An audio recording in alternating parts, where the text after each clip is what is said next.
Hi guys, it's Ryan Benesch and you're listening to Pro Lacrosse Talk.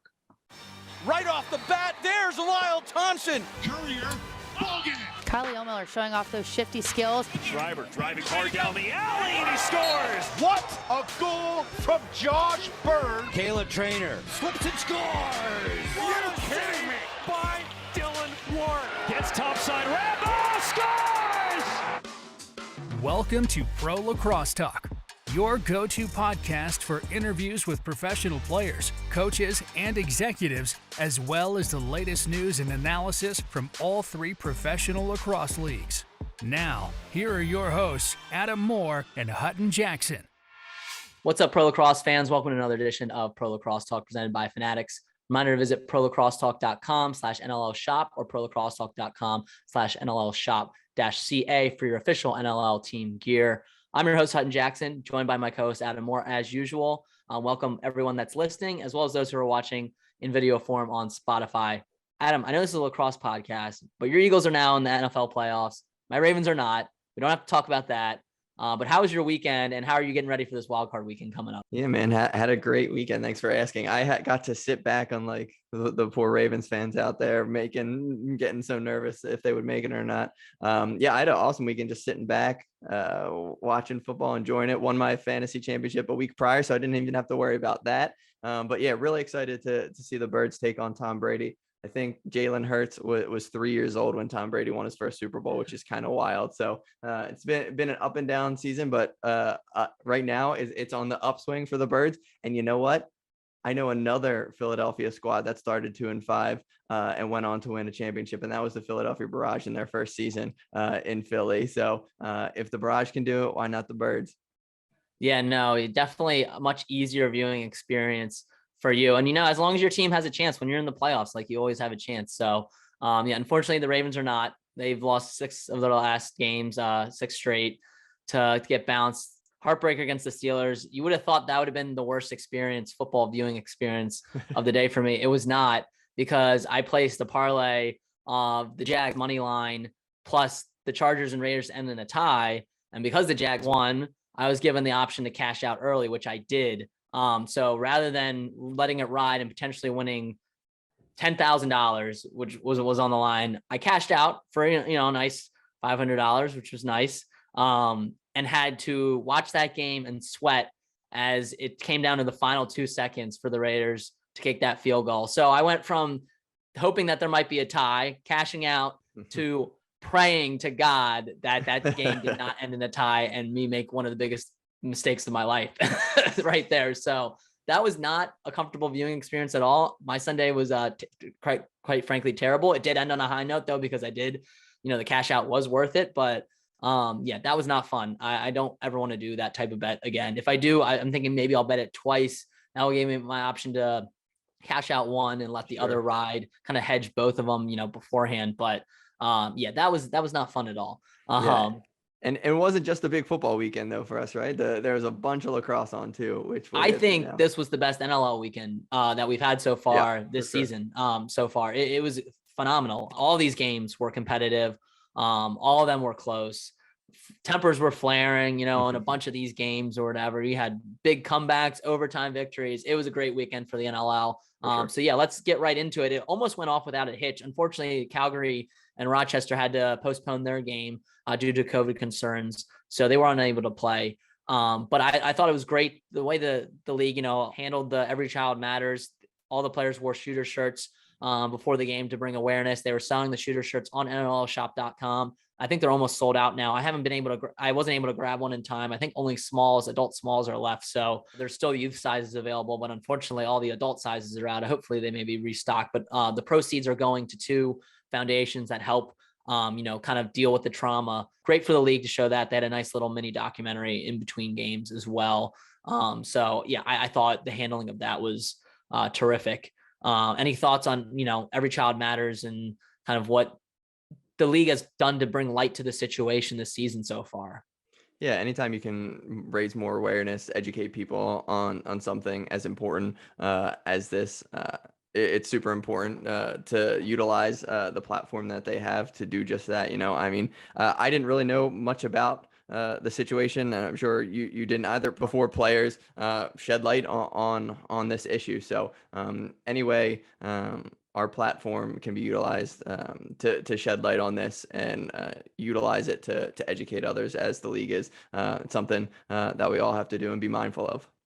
Yeah, absolutely. And, we talked to Randy Stotts last week on our podcast. He's done a lot with Turtle Island, him and Brendan Bomberry, who Bomber will get to a little bit later, lacrosse related stuff. But along with Lyle Thompson and a bunch of other Indigenous athletes in lacrosse, they've done a great job of bringing this issue to light and making it more than just an Indigenous issue, because it, obviously it affected the Indigenous community. But it was being done by the governments of both Canada and US. So definitely research if you guys haven't researched. I know we've brought this up before, but we're going to continue to bring it up because it's that important of an issue.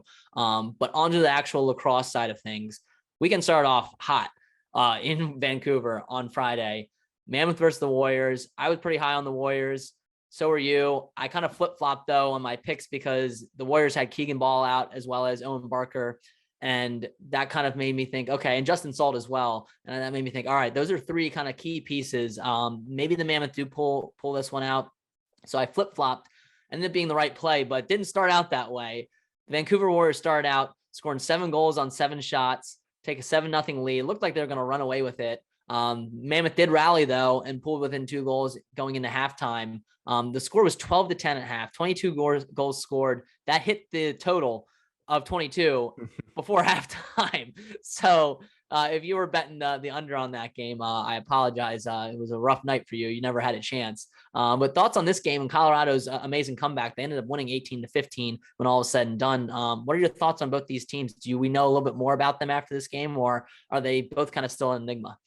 I think we know they have some firepower, right? I mean, we had a guy in Ryan Lee get double digits in not only points but assists as well. He had 2 goals on the night, but he had 10 assists, which is pretty bonkers. And Kyle Killen had a really awesome night with 4 G notes for the Warriors. But man, it was just awesome to watch. You mentioned it. The weekend started off hot, and this one was a barn burner the entire time. So they went back and forth between first quarter and second, and then really close after that. So I'm really enjoyed this one, and I think these are both solid teams. Obviously, tough nights for keepers in this one early on, but I think they'll bounce back and they'll go from there. But yeah, blast to watch this one for sure to start off the weekend.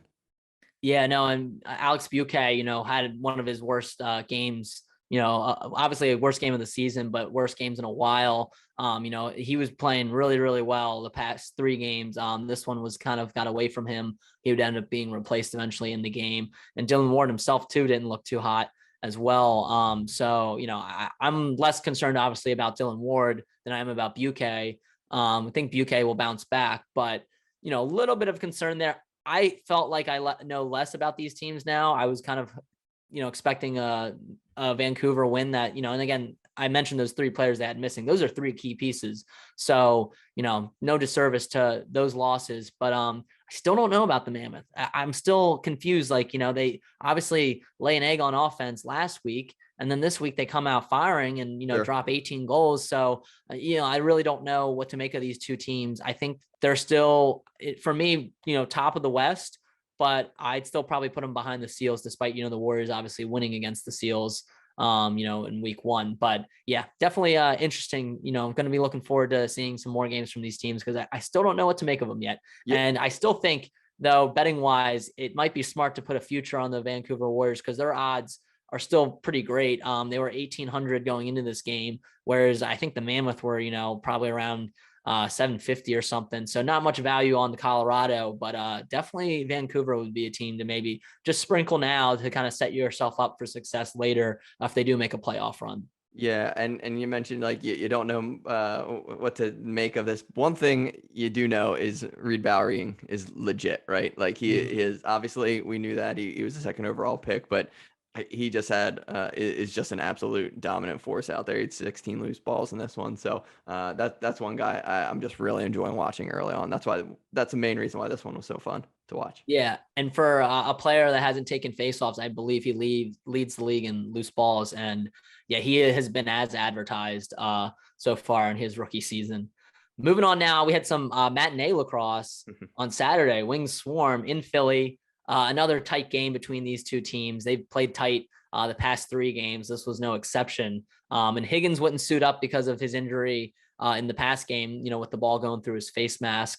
That was a horrific scene when it happened. Hopefully, he's doing fine now. I know he tweeted out that he's doing okay. But they ended up signing, Eric Penny, who was on the Warriors and got cut, released earlier in the season. Obviously, he, a veteran goaltender, and he came in and he really performed. I don't think they missed a beat having him in cage. He had 29 saves in the first half, finished with 50, which he's done a few times in his career. So that was big for the Wings to get him in cage and to, solidify that defense, because, they've struggled to kind of put teams away, and this kind of reared its ugly head, later in this game as well. This game was 2-2 going into half. So this is another game where it was the opposite. It looked like the under were going to be victors, and it ended up hitting over, barely towards the end of the game. But I think the Wings looked better. Blaze Reardon obviously scored that overtime winner, and they kind of escaped with a win because they had the lead and blew it with less than a second left, letting Brendan Bomberry get a wide open look at the net, who tied it up. So that, I think, was, again, there have not been putting teams away in all, obviously they lost their last game, but all 3 of their wins, they haven't been able to put teams away. And so right now they're sitting 3-1, pretty good, solid, record in the East, but I'm going to need to see more from this team for me to believe that, they can really challenge for the NLL title like we believe they could going into this season. I don't know. Do you have the same thoughts as me, or are you kind of differ? Yeah, obviously you'd like to see, I'm sure Coach Day probably would say the same thing, wants to see them being able to pull away. But I think there is something to say for a team that comes out on the right end of close games, right? I think they've been able to do that even with something like that late goal by Bomber. Like, some teams may fold after that, giving up a late goal. We see a lot of teams that after giving up a late goal like that may not win that game. So that's just something to kind of spin it on a positive note that I really like to see. And obviously love to see Eric Penny get that W under his belt. Obviously you would like to see them pull away.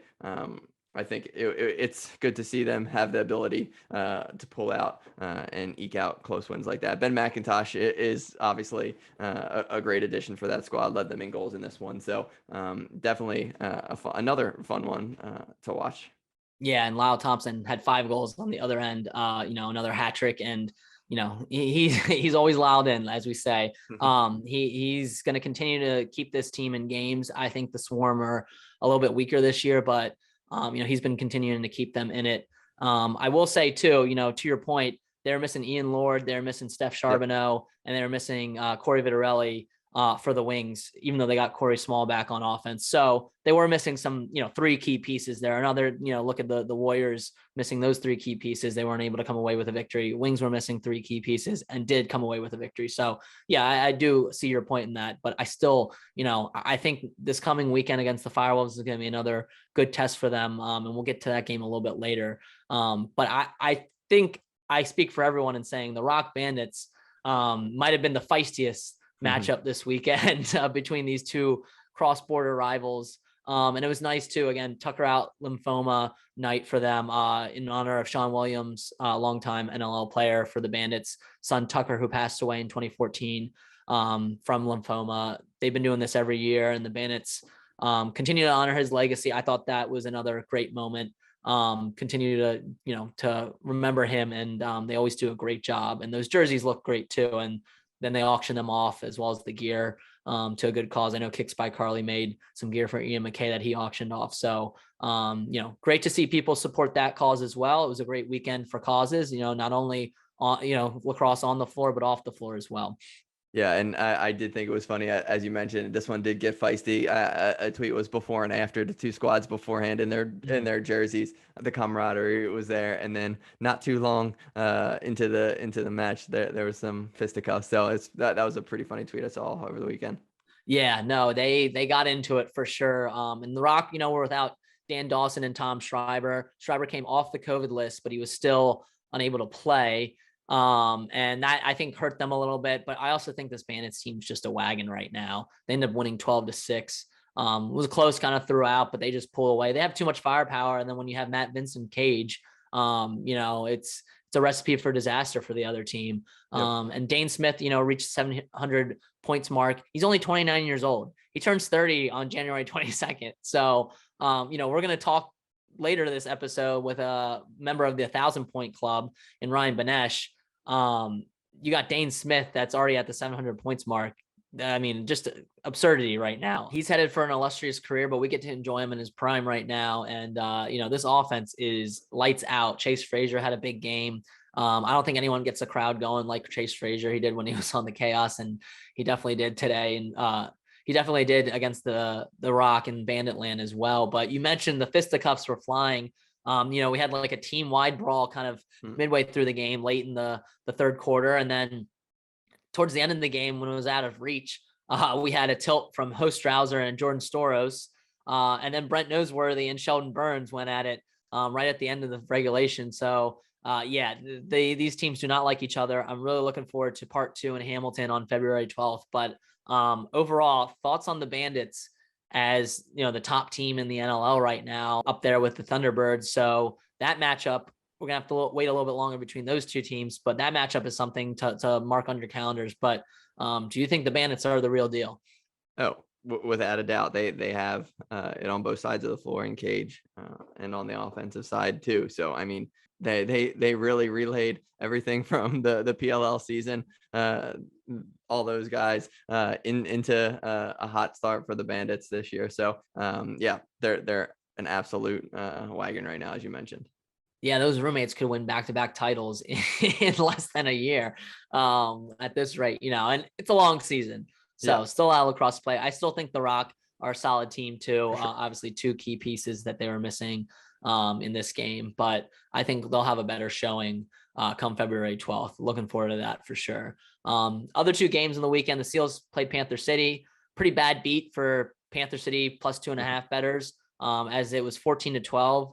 With seconds ticking down, but the Panther City team was trying to give themselves a chance at pulling within 1, and it ended up resulting in Cam Holding scoring an empty netter to give the final score of 15-12. So if you had Panther City plus 2.5, which our friend Dan Alexander did, that was a bad beat for you. So pretty disappointing. Underdogs that are 2.5 point underdogs are now 4-1 against the spread instead of 5-0, which it could have been. So give credit to Panther City for hanging around, and give a shout out on the Seals side to Chris Origlieri, who at 19 years old made his first start in the NLL and came away with a win. So credit to him. I'm feeling old now, Adam. I'm sure you are too, that these pro athletes who were born in the 2000s are coming around. So it's kind of a weird feeling having someone that's born in the 2000s make their pro debut. Yeah, absolutely. Bonkers. We're seeing it in way too many sports right now. We need to kind of slow things down. It's just going to be more and more. We just have to accept it at this point. And then another game, the FireWolves, they got their first victory against the Rush. Dougie Jameson held them to 5 goals. He made 31 saves in this game. And we also had Ryan Benesch, who made his debut after being traded from Panther City. He had 2 goals, and we got to actually speak to Ryan after the game. So let's hear from him in our interview earlier this week. Today on Pro Lacrosse Talk, we are lucky to be joined by 15-year veteran, one of only 11 players to crack the 1,000 career point mark, and newest member of the Albany FireWolves, Ryan Benesch. Ryan, thanks for joining us today. No problem. Thanks for having me on. Absolutely. Let's start off with this FireWolves debut. You were traded to the FireWolves earlier this past week. You scored 2 goals in the game against the Rush, after just being traded days prior, and you guys ended up coming away with the win, Albany's first win of the season. What was the atmosphere like in Albany? It was awesome. For being in COVID times right now, I thought, we had a lot of fans at the arena, and they were nice and loud and very passionate. And, they brought the energy that we needed to succeed on the floor. So it was a good team win. I thought, from top to bottom, everybody just played a great game. Great to hear. And, talking about Albany a little bit more, the trade from Panther City reunited you with Glenn Clark, who coached you during your time in Toronto. What was that reunion like? It was nice to see him again. That's for sure. It's been a long time since Clarky coached me in Toronto. So, a lot of things are different. A lot of things have changed since, my first 2 years in the league when he coached me in Toronto. But, I've always admired Clarky as a coach. He's, he's a calm, collected guy, and he's very well knowledge. So, I'm happy to be a part of the FireWolves. No, that's awesome. And, you've been traded before in your career. In fact, you were drafted by the San Jose Stealth before being traded to Toronto, where we just mentioned you played under Glenn Clark for 2 seasons. Where does this trade from Panther City to Albany kind of rank in most surprising to least surprising? And, kind of recount some of your past trades. Where does this kind of line up? Man, that's a tough question. I mean, surprise wise, I was actually fairly surprised. I didn't really know it was coming. It's never a good thing when your GM calls you on a Monday afternoon at 3:00 out of the blue. So once I saw Bob Hamley's name pop up on my phone, I figured something was going on. So he told me, he called and told me that he traded me to Albany in order, kind of help me out. Obviously, I have a new son that was born 6 weeks ago, and travel to Panther City is a little bit tougher than it is to go to Albany. So, I'm really appreciative of him looking out for me in that way. It was a fun time in Panther City. Everybody was so welcoming and so kind, and Greg Bibb treated us like gold, and I can only say thank you for allowing me to be a part of the history of the team, the startup of the team, and I got nothing bad to say. I wish them all the best. That's great to hear. And I have to say, you've been traded a bunch of times and you never ended up in Philly. Like I've been a Wings fan since I was a toddler, and every time you get traded, I'm like, oh, maybe he's coming to the Wings, and I always have to go against you when I was rooting as a fan. So you mentioned you're a proud papa now. How's that experience been for the first few months? Oh, it's been awesome. Yeah, it's surreal. You wake up and you go downstairs, and my wife, she's very supportive of me through this whole situation. I'm working night shift right now, and then going away for weekends at a time to play lacrosse. So I get home and I spend some time with her, and I spend some time with my boy, and it's an unreal feeling to be a father, and I know it's just begun, and I'm excited to venture down that path of fatherhood later on in life too, and I can teach them how to play hockey and how to play lacrosse and other sports. So it's just so far it's been an amazing journey, and yeah, it's just incredible. It'll be nice to hopefully see another Benesch down the road in the NLL, hopefully, right? Yeah, that would be awesome. That would be. Are you gonna do, even though this is year 15, are you gonna try and do the LeBron and maybe play with Park one day? Yeah, that would be awesome, eh? Maybe, I don't know, maybe I'll be coaching at some point. There we go. Right? Love it. And now, you won't play Panther City in the regular season, but you will be facing Halifax, who you're a member of last year, twice, now that you're in the East Division. Any conversations with your former Thunderbirds teammates? A couple of them. Yeah. I still keep in contact with Shanksy, Stephen Keogh, Wiz. We have a little group chat that we have. We talk regularly. So I talk to Stephen pretty much every week just to see how he's doing, how things are going. And I might have told him that I can't wait to run him through the boards in a couple of weeks, but we were roommates for a long time, for a few years, right? So Stephen and I have a very solid friendship, and it's going to be weird playing against him, but it's a business, and we're going to try and do anything we can to get the win. We mentioned at the top of the show how you've racked up a bunch of points. You have had a phenomenal career, but you haven't gotten that first ship under your belt yet, and you got really close in 2016 with the Bandits. How much does that really drive you in year 15 to try and get one under your belt? Yeah, it's pretty much the only reason why I'm still playing, to be honest with you. It's the one trophy that's eluded me my entire lacrosse career. I've been bounced around from team to team, and I've had some close calls, but ultimately, like the goal is on any team that you're a part of, the goal is to win the championship. So being a part of the FireWolves here, I think we got a good chance. Before COVID hit, they were first in the league. So, they still have all the pieces there too. And if Dougie Jameson plays the way that he played on Saturday night, we're in very good shape. He looked like he was back at peak performance, only allowing 5 goals against a Rush team that's, pretty good too. So it was a good win for you guys. What's the vibe been overall in Albany now that you've been there? I know you've only been there for, a little bit over a week now, but what's the vibe been like? It's just an excitement to continue.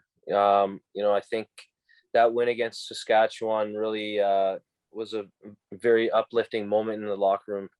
Obviously, losing your first 2 games of the season isn't something that you want to do, but to bounce back and have a statement win like that against a team like Saskatchewan is a pretty good thing to have going into your next week's game.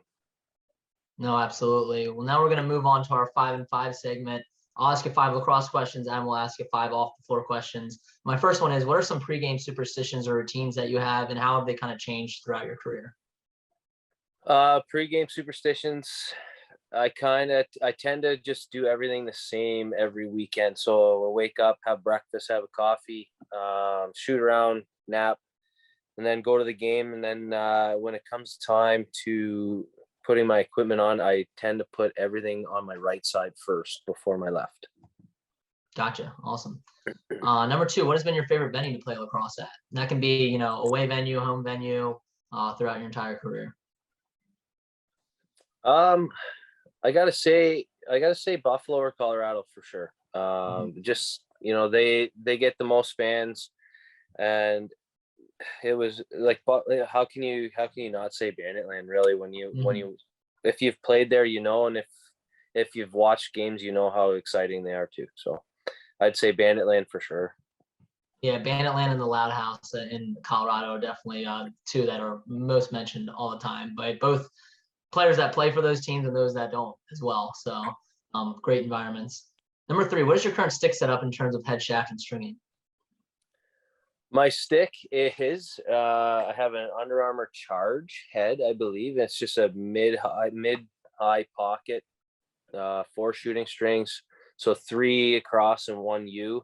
I think I might be the only guy that still does the horseshoe in a stick in the league, but I get my buddy Patty Saunders to string up my sticks. I just actually went to his house last week and picked up a few that he dialed up for me so that I could actually play a decent game on Saturday.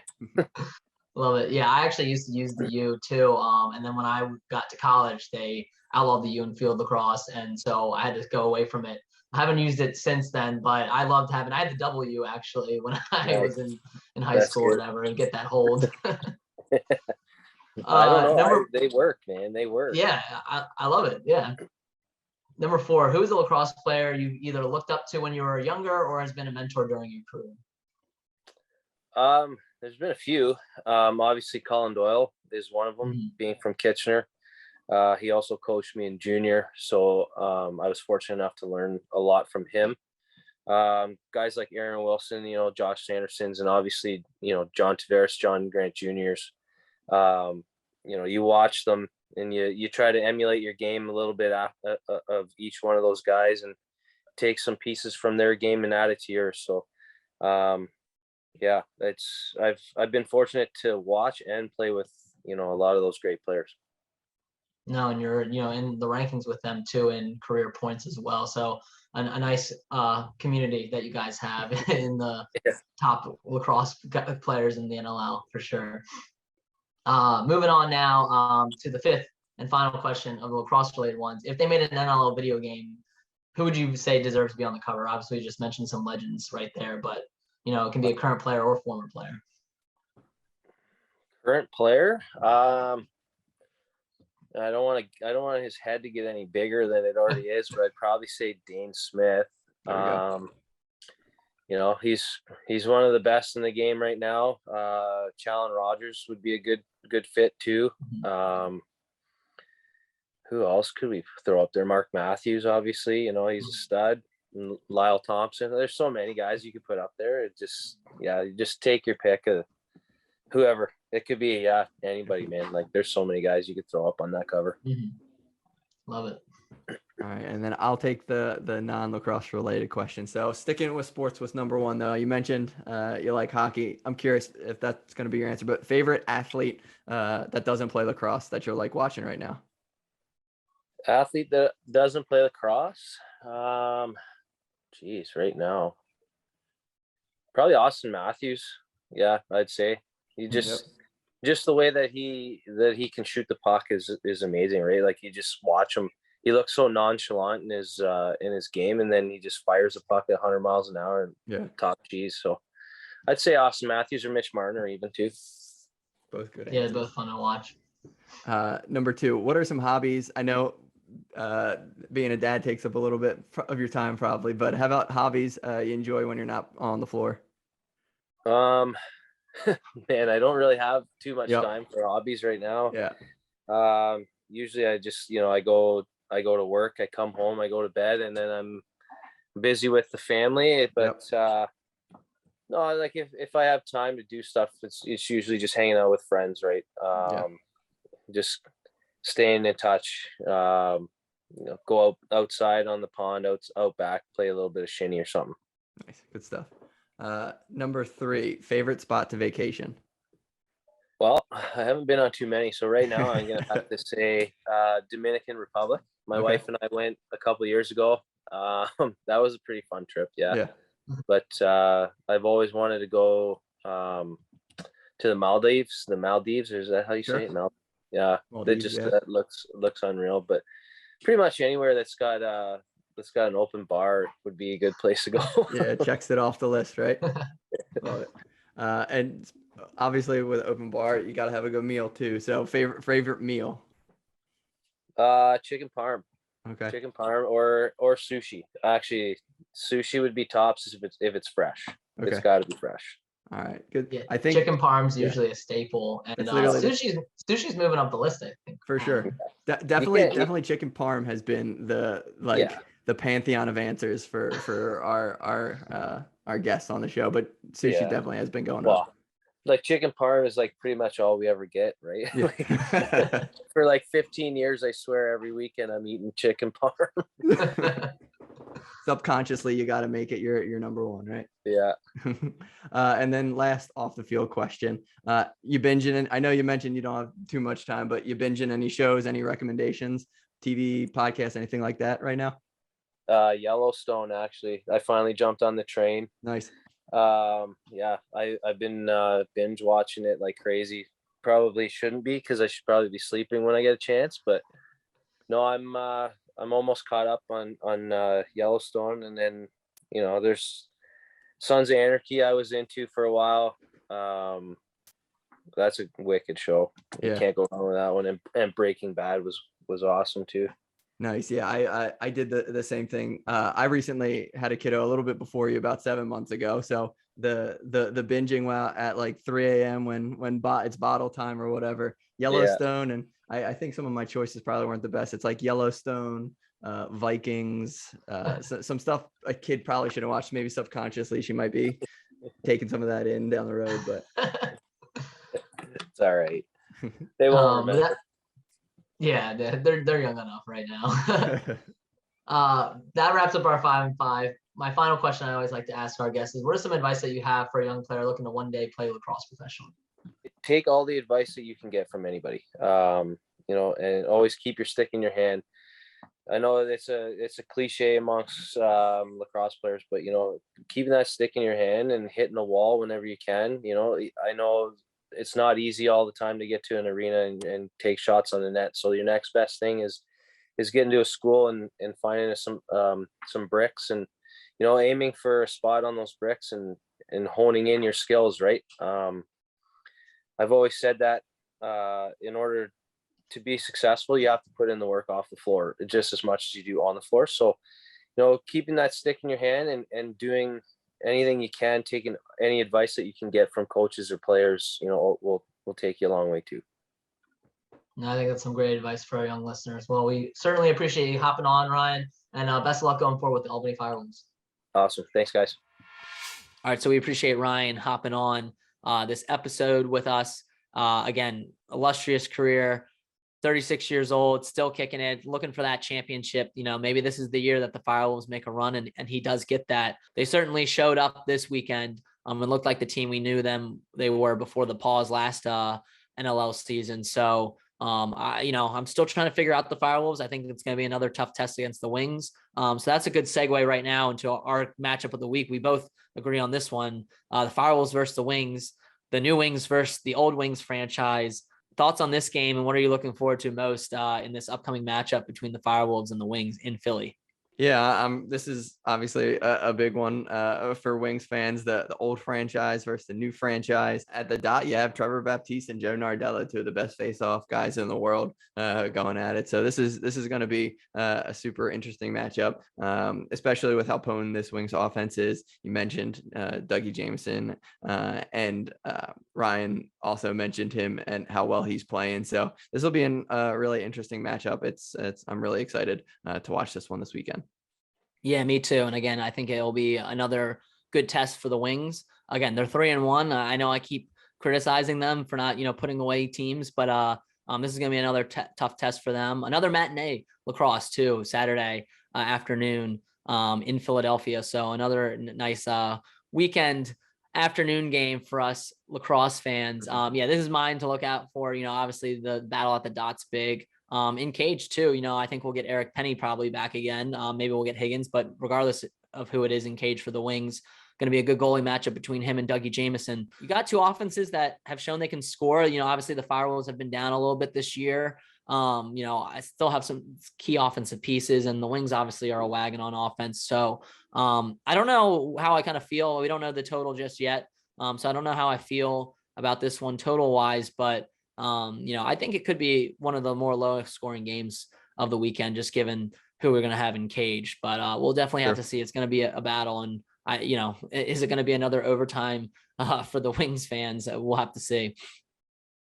But that moves us to our game picks. I'm taking the Bandits, Seals, Wings, Thunderbirds, and Panther City this weekend. Adam, who are you taking? I'm going Bandits, Seals. I know it's probably sacrilegious and my Philly sports card may be taken away, but I'm going FireWolves in that one with how well they're playing. Going Rock, and I'm sticking with Panther City for another week for them to get that first dub. Yeah, I do think Panther City, this is a good spot for them. Riptide have been off for a little while, so they're going to have some time to prepare. But I do like Panther City. I feel like Panther City coming off of this, even though it was a tough loss, is giving them a little bit more momentum than the Riptide will have. I think, the Riptide could maybe get off to a sluggish start. So I think this is a good spot for Panther City.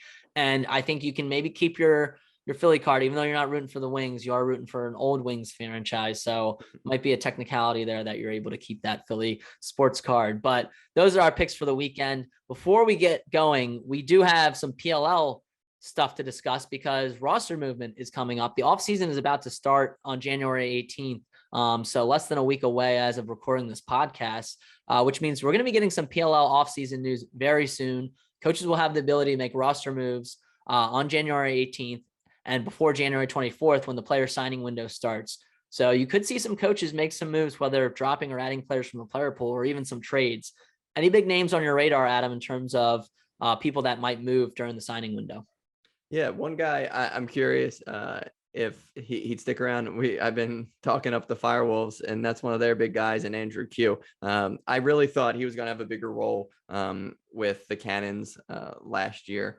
Coach Quirk, I was really excited when he traded for him right before the season last year. And I think he could be an absolute dominant force for someone who's looking for a guy like that. Obviously, Lyle Thompson loves playing with Shane Jackson, and I think that probably had a big role in why he didn't produce as much. But I think in the right situation, Andrew Q could be super dominant in the PLL next summer. Yeah, no, for sure. And it'll be interesting too what coaches decide to do because they have to, finalize their roster before the 24th. So that way they can start making those signings and restructuring contracts to, get within that threshold that they have now this coming season. So not really a free agency period per se, but pretty close to one in terms of, there is still going to be some player movement. And a player that I think is going to be on the move is Jake Vaccaro. I think he's too good to not be starting, not, being a healthy scratch on this Chaos team. Obviously they won a championship without him. And that's not a disservice to him or to Andy Towers for not playing him. Andy Towers joined us on the podcast after they won, and he laid out the reasons why they went with a different offensive personnel than Fracaro. But I think that gives Coach Towers some leverage to trade Fracaro, maybe for some pieces. So I don't know where he'll end up. My proposed trade would maybe to see him actually go to the Cannons, and maybe the Chaos get a defender back. Maybe like a Holden Garland. I don't think you'll see Brody Merrill necessarily go back to the Chaos, but I do think that while this defense played well down the stretch, they could add another defender, especially given that Johnny Surdick and his military commitments might not always be available. So I'd like to see them maybe trade Fracaro to the Cannons. And, I don't know if Coach Quirk will go for that, but maybe they get Holden Garland back as a defender. Sure. And, they have a spot opened up now on midfield with Rabel retiring, and Connor Busick may not have many more seasons. So that's the other thing is with some of these retiring players, there's some spots opened up for some of these rosters. Another team, the Chrome, they could be a destination too, because Joel White and John Galloway opened up some spots, obviously different position, but I think maybe they could also be in for Fracaro, and they also have a lot of defenders that they could trade. You could see James Barclay, who played with, Jared Newman at Providence, maybe get traded. He's also a versatile. He could play short stick defensive midi and pole. I think Chaos are pretty good at short stick defensive midi right now, but wouldn't hurt to have someone of his caliber, and I think whatever it ends up being, Chaos are going to get some picks back. You could see, them traded. He could get traded for some players, but I think they're going to get picks back. So those are the two spots I think would make the most sense, but I wouldn't rule out the Archers either, given the fact that Fracaro played under Coach Bates and played with Tom Schreiber when he was at Princeton for a couple years. So that's also, something to look out for. I just think given Archer's crowdedness on offense, it makes it a little bit unlikely that happens, but we'll have to see, and there's still a realistic possibility he gets released if a trade can't get done. Again, that's not really a disservice to him. It's more just the fact that if the market's not available for someone to, want his services, you could see him, drop to the player pool. I don't think it happens. I think Coach Towers gets something for him and is able to trade him to another team. I think there's going to be some teams in for him, but he's a player that I'm looking out for to kind of watch where he ends up, because I think he might be on the move before this signing window starts on January 24th. But that is our episode for this week. Enjoy talking with you as always, Adam. We are not going to have a Twitter Spaces this weekend, but we will going forward. So next week, have to sit tight this week, and we'll miss you guys on Twitter for sure. But we appreciate you guys tuning into that as well. Appreciate you tuning in this episode. Thank you, Ryan Benesch, for joining us this episode as well. It's always great to talk to one of the legends of the game. And we hope, that he is able to make that run and get an NLL Cup before his career is over. But we appreciate y'all listening. We appreciate you tuning in on Twitter each week. We appreciate you tuning in on Spotify and watching this episode if you're watching. And we hope you tune in next time to Pro Lacrosse Talk.